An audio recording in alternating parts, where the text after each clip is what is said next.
Hello, friends. Welcome to Squaird Plans, where creative planning and organization comes to life. I'm Stephanie, and today I'll show you how to use specific mixed media supplies to add texture, color, and personality to a planner spread while still keeping it functional enough to actually write in, even on double-sided pages. So, if that sounds good, let's jump in. The first mixed media element that we'll talk about is using chalk inks and distressed oxides on your planner pages. I have two types here. One is a distressed oxide from the Tim Holtz Ranger ink line, and then I also have two other smaller chalk inks that are from, I think, Versa Ink, which is a Japanese brand, I believe. I cannot pronounce the name. But everything will be linked down below in the description if you see something you want more information on. So these types of inks work really well in planner pages because they sit kind of on top of the paper and don't actually sink into the page itself. So you get no bleed through on the back side, and they're great for blending, as you can see here. I'm using a couple of blending brushes to kind of muddle the colors together, but they work great for this application if you want to create smoky backgrounds or just even solid color backgrounds. I've used these to kind of mix together almost like lighting. Just there's a million different ways that you can think about how you might want to add this type of ink to a spread to add some more color and some more variety to your layout. So next we're going to play around with some stamps. Now stamping again is another technique that I think is really great for planners. And the main reason that I like stamps in general for planning is because it allows you to put something on the page, an image, words, texture, anything that you want, and still be able to write over it.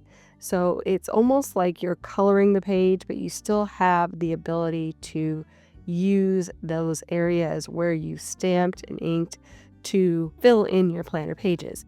Most of the time, it's a little bit more challenging when you have a planner versus like an art journal or something, because you want your pages to be functional for you. These two mixed media elements that I mentioned are really great for planners because, like I said, you could actually write right over them and still use your pages functionally, not hindering your writing space in any way. And so I've just quickly added in some background whales there and added some bubbles to go with them, just more like shadows in the background to hopefully create a little bit of depth perception into this spread. I've pulled out some watercolor creams, and I thought that this blue and white would show up a little bit more on top of the blended inks, but it really wasn't working. I even tried adding a little bit of water just to see if that would activate something, but it just wasn't looking good. So I went back into my stash and pulled out a couple other colors and decided that this gray tone would work pretty well for a sandy sea bottom. So we're going to go ahead and just kind of color it in. If you've never heard of watercolor creams, they are kind of like a mix between a soft watercolor and a watercolor pencil kind of rolled into one. So it's just like a creamy crayon of watercolor that sits on the page and can give you a different type of texture if that's something that you think would work well with your spreads. So next we're going to use, these are acrylic pens, but also you could use acrylic paint if it's a little bit more on the like sticky, tacky side. I wouldn't want to go straight up with like a real liquid acrylic paint, but if you have one that's a little bit more, thick and sticky, then I think you could actually use that just as well as far as adding texture. But the acrylic pens are great. I have a set of acrylic pens here with a brush tip and a finer like bullet tip. Both are great. I'm just going to use some to add a bit of like a wave texture on the top here to define the ocean surface. And then I'm going to add a little bit of the white here in the bottom half just to give a different texture on top of those watercolor creams. Again, one of the really great selling features of these acrylic pens is that they sit on the top of the page and do not bleed. They have a bit more of an opaque vibe to them, just so you know. So they do cover a little bit of what's behind them, which is kind of a benefit if you are looking to do that. And now I'm working with a stencil, very similarly as I was with the stamps, just to add some background. You could use it with stencils with numbers and letters or textures or whatever it is that you need for your spreads. So here I'm just adding a few little splashes to the surface of the ocean to give a little bit of texture up there, which I think really looked good. And to add a bit more, I'm going to go back into my stamps and just add some other kind of textural items here to the surface, kind of make it look more like a sea splash happening up here at the top. So far, everything that I've mentioned here are things that you can do to, again, add color and vibrancy on your page that you can actually write on top of, which is one of the main things that I think is the benefit of using mixed media within your planner pages. Get that functionality, use those planner pages for what they're intended, but make them pretty, make them interesting to look at, make you want to get into your planner and do the things because you want to see what you've created.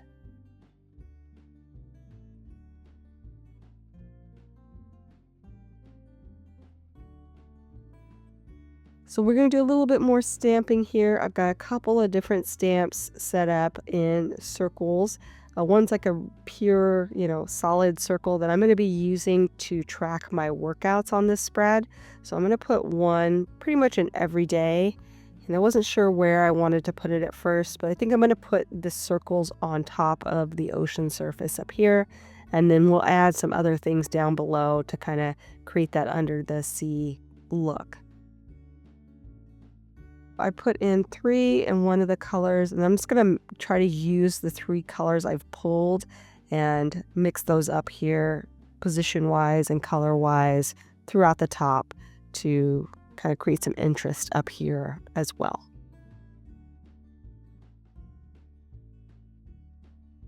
So like I said, these bigger circles are going to be where I'm going to track my workouts. I am kind of figuring out too as we go where I want to track my food log. But again, I have pretty much all that open area where I haven't put any stickers yet or anything like that. So it's going to be pretty much up to me as I get into the spread where I want to put them at this point. Adding a little bit more dimension with some varying sizes of circles. I was kind of thinking that the circles really emulated more like bubbles or even like, I don't know, just the roundness I thought called better to this ocean theme than maybe a squares would. So I'm just using a variety of stamps that I have in my stash in this kind of circular manner to tie in with this ocean theme, even if it's a little bit more abstract.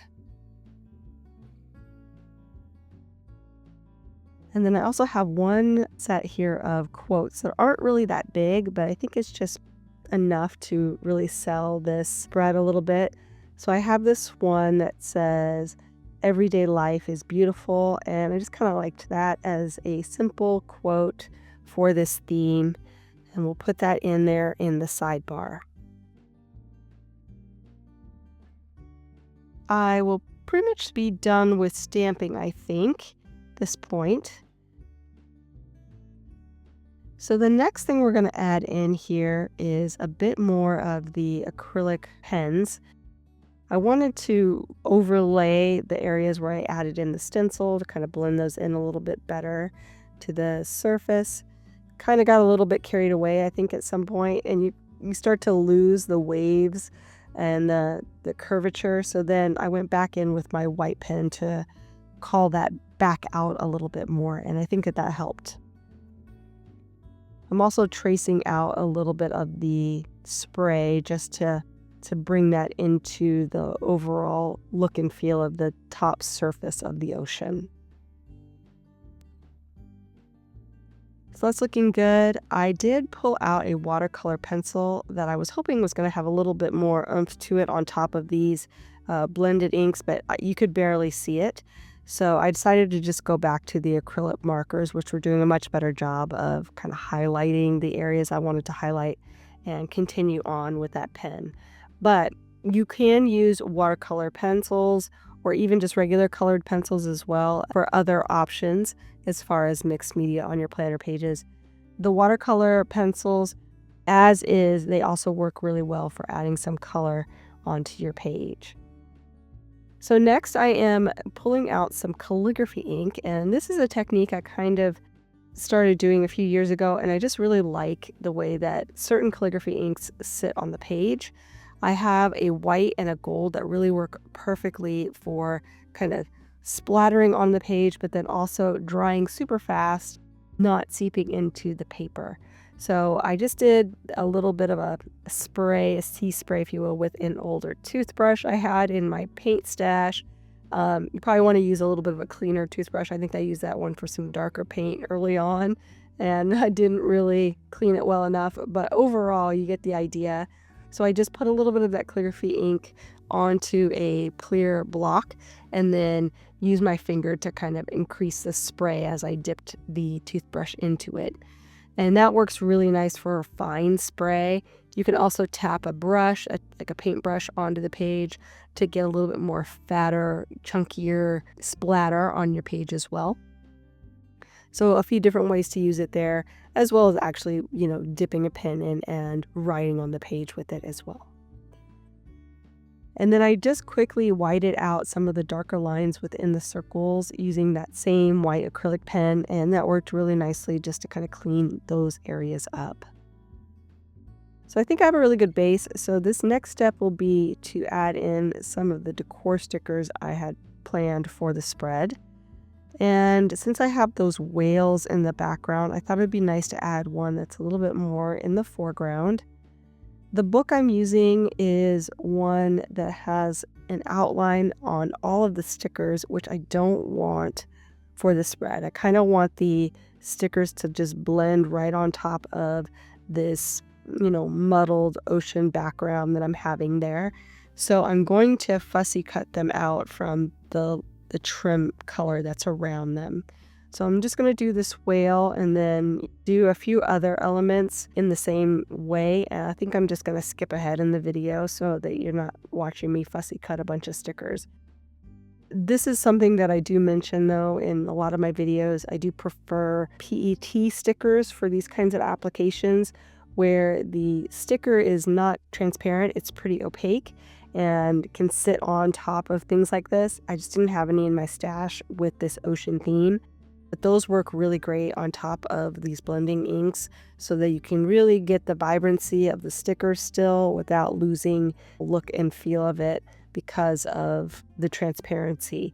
Sometimes clear stickers that you get like in sticker books and stuff are a different kind of print and they're not using a paint, they're just using ink. And when you put them on top of darker backgrounds like this, you might not get the results you expect.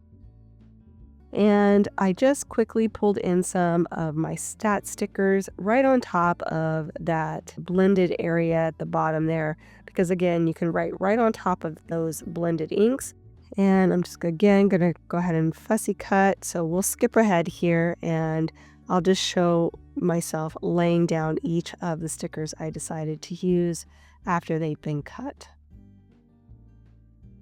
It's amazing how much just a simple bit of mixed media can transform your spreads. It makes you want to be in your planner and gives you that excitement and that creative fulfillment, seeing what you could do beyond what somebody else has given you through stickers. I hope that these tools help you get started with mixed media if you're new to it, or if you're already using these techniques or have others you'd like to share. Feel free to drop those down in the comments below. I'm sure we'd all love to hear some new and interesting ways to use items that we may have in our stash already, or items that are on the market that we may not be aware of that can help us make better, more interesting spreads. And I hope you guys enjoyed this video. If you did, please give it a thumbs up down below. Also, to go ahead and leave me a comment if you'd like to get in touch or want to share with our audience, and think about subscribing to my channel if you haven't already, if you'd like to see more of my videos. Thank you guys so much for watching. I really appreciate it, and we will see you next time. Bye!